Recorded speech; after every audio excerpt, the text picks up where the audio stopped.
Hi, folks. Hope you're okay today. It's good to be with you. If you go to my website, jasonburnspreacher.com, jasonburnspreacher.com, you'll find some really good material there to study Christianity. I just want to talk about just for a few minutes concerning rape in the Bible. And skeptics will attack the Bible and say the Bible condones rape. So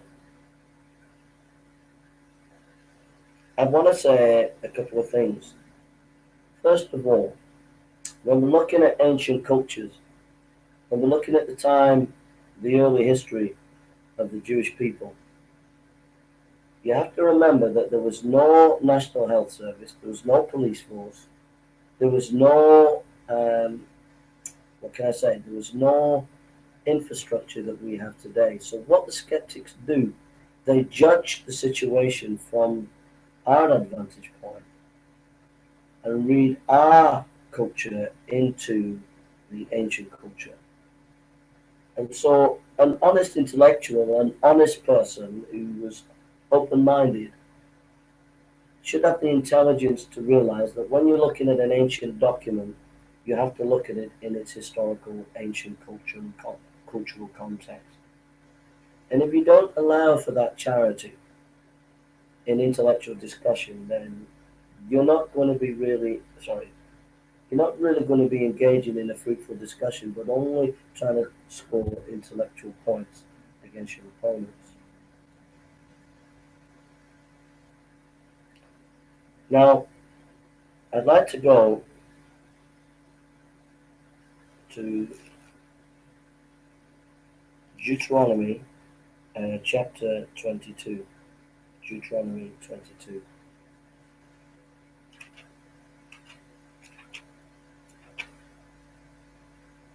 Deuteronomy chapter 22.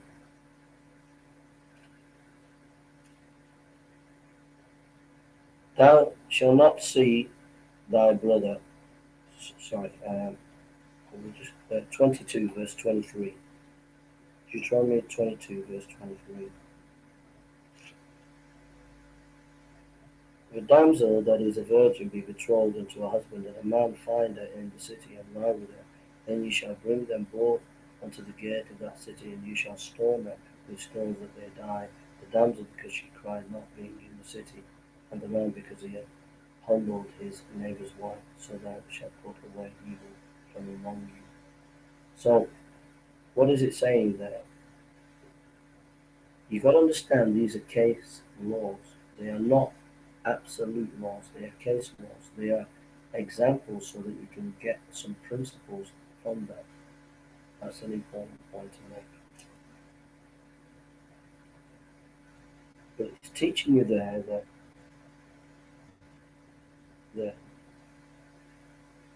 that's not rape. That is consent.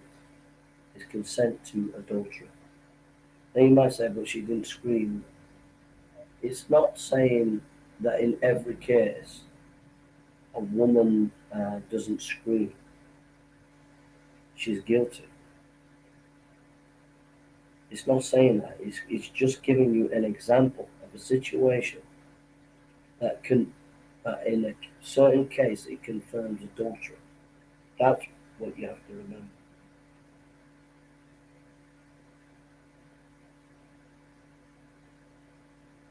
Then it says, for he found her of the field and betrothed them to pride, and there was no to save. Sorry, I'm just a bit tired from going to iPad. If the damsel, sorry, but if a man find a betrothed damsel in the field, and the man forced her and lied with her, and the man only way that sorry, if a damsel that is a virgin be betrothed unto a husband, and a man find her in the city and lie with her, then she shall bring them both unto the gate of that city, and shall stone them with stones that they die. The damsel because she cried not. She cried not. And in that culture, it's an indication of adultery.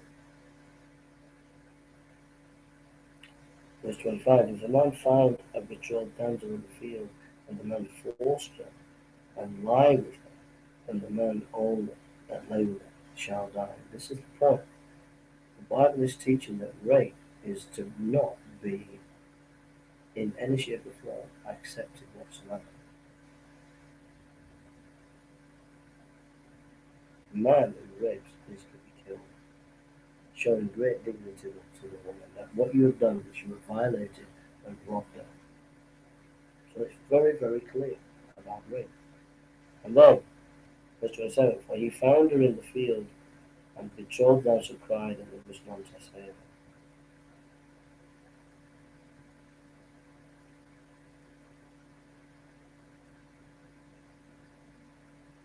28, if a man find a damsel that is a virgin, which is not betrothed, and lay hold on her, and lie with her, then, and they be found, then the man that lay with her shall give unto the damsel's father 50 shekels of silver, and she shall be his wife, because he hath humbled her, he may not put her away all his days. Now, this is where the skeptics say, ha ha, here is condoning rape, forcing the rapist to marry the husband, the rapist.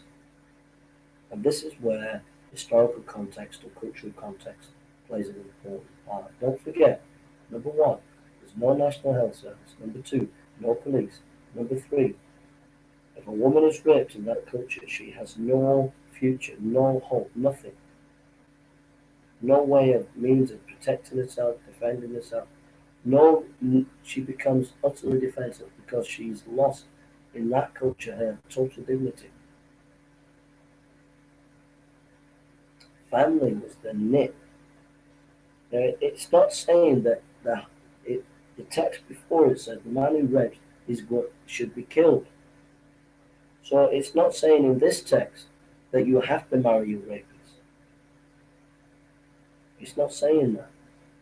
This is a provision. It's a provision for a woman who may not have the backing, may not have the resources of a father who can look after her, or a son, or people who can look after her. Don't forget, in a family, you would marry and then you would have children, and the children would look after you. A woman who's been raped would not be able to marry again. No one would want to marry a rapist in that kind of culture. So she's lost all her future. And so there's a provision here. Instead of killing a man, there could be a choice. Instead of killing the rapist, there could be a choice of a hope of redemption for the rapist. That if they look after that person all the days of their life, and if the woman consents to it, she doesn't have to, then the provision is there for her if she needs it or wants it. If she needs it. Now, it's hard to get our heads around it, but if you read 2 Samuel chapter 13, if we go to 2 Samuel chapter 13, it comes out very clearly.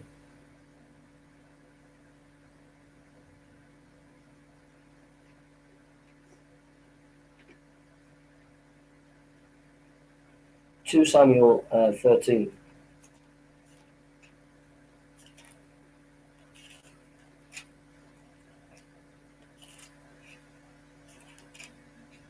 And it's the rape of Tamar.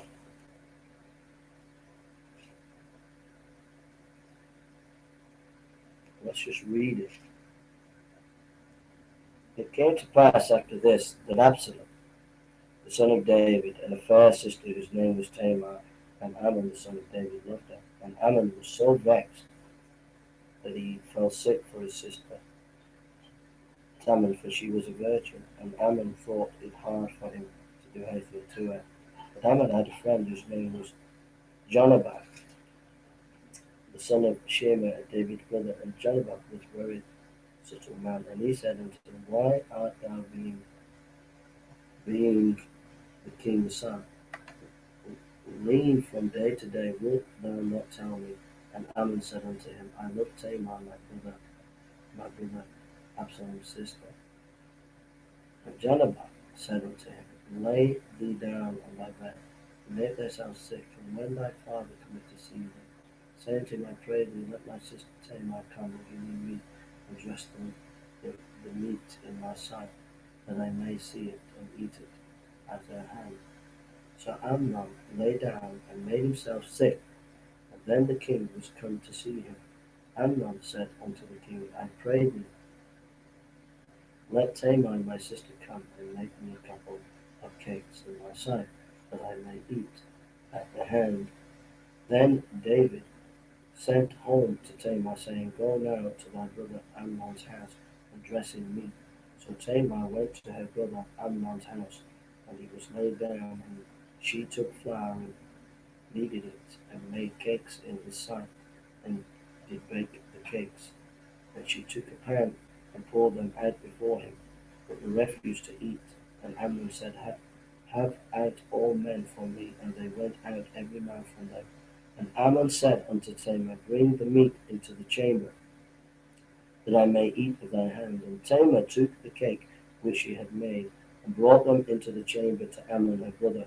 And when she had brought them into to eat, he took hold of her, and said unto her, Come lie with me, my sister. And she answered him, Nay, my brother, do not force me, for no such thing ought to be done in Israel. Do not thou this folly. And I, whither shall I cause my name to go? And as for thee, thou shalt be as one of the fools in Israel. Now therefore I pray thee, speak unto the king, for he will not withhold me from thee. Howbeit he would not hearken unto her voice, but being stronger than she, forced her and lay with her. Notice this, verse 13. Whither shall I cause my shame to go?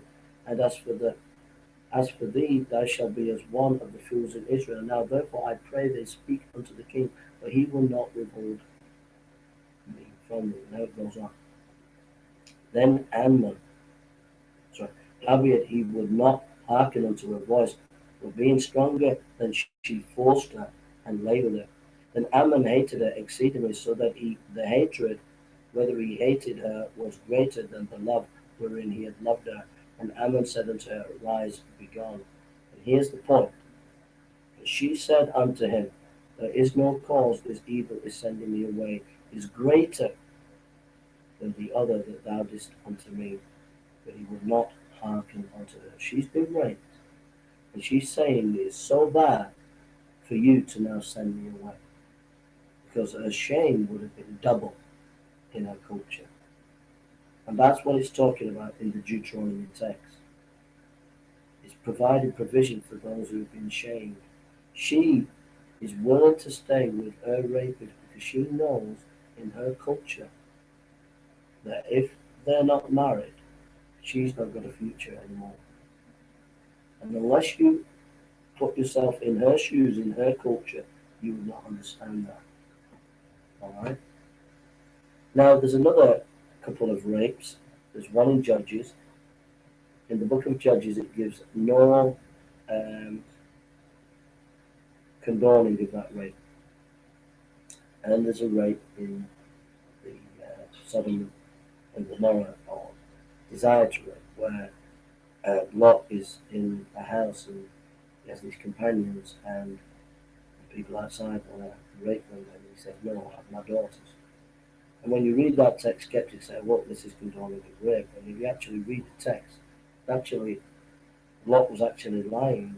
His daughters were not actually in the house. So it's not something that text is actually condoning. All right? You've got to look at the context. All right. God bless you, and take care.